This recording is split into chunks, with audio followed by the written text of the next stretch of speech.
Renungan menurut Katekismus Heidelberg dipersembahkan oleh Sinode Gereja Kristus Tuhan. Pertanyaan ke-15. Perantara dan penyelamat yang bagaimanakah yang harus kita cari? Dia harus manusia sejati. Bandingkan Roma 1 ayat 3. Hari ke-26.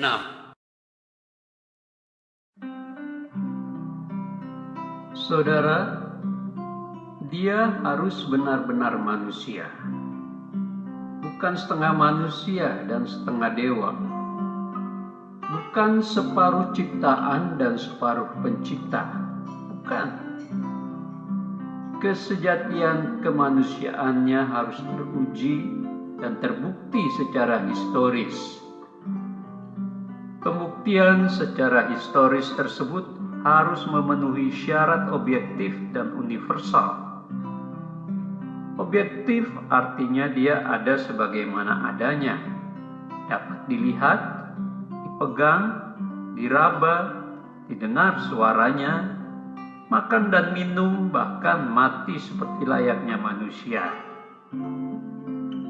Universal artinya keberadaannya sebagai manusia diterima, diakui, diimani oleh seluruh bangsa dan telah bertahan berabad-abad lamanya. Nah, kalau syaratnya adalah perantara dan penyelamat itu haruslah manusia sejati, maka siapakah yang dapat memenuhi persyaratan tersebut? Seorang Gatot Kaca atau seorang Buddha Gautama? Tentu tidak. Bukan mereka, karena tokoh-tokoh tersebut tidak secara sah memenuhi kriteria seperti yang telah ditetapkan di atas.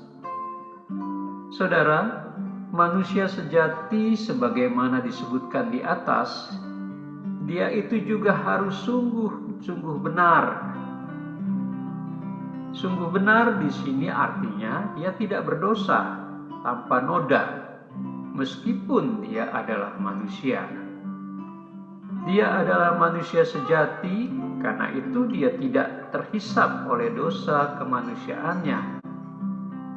Nabi Yesaya dalam terang cahaya ilahi melihat tokoh itu, dan dia berkata dalam Yesaya 53 ayat 9, orang menempatkan kuburnya di antara orang-orang fasik, dan dalam matinya dia ada di antara penjahat-penjahat.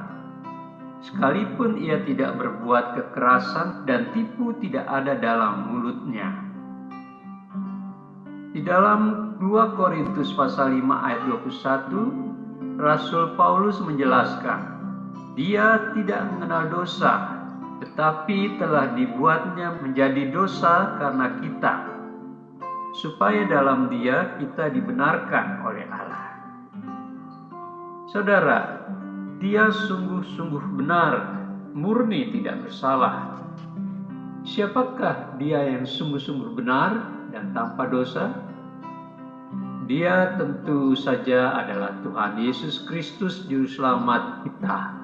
Dialah perantara dan penyelamat yang kita rindukan dan yang kita cari. Sebab tidak ada seorang pun atau satu makhluk pun yang dapat saya andalkan. Sebab semua manusia telah jatuh ke dalam dosa dan tidak mungkin dapat menyelamatkan dirinya dari murka Allah.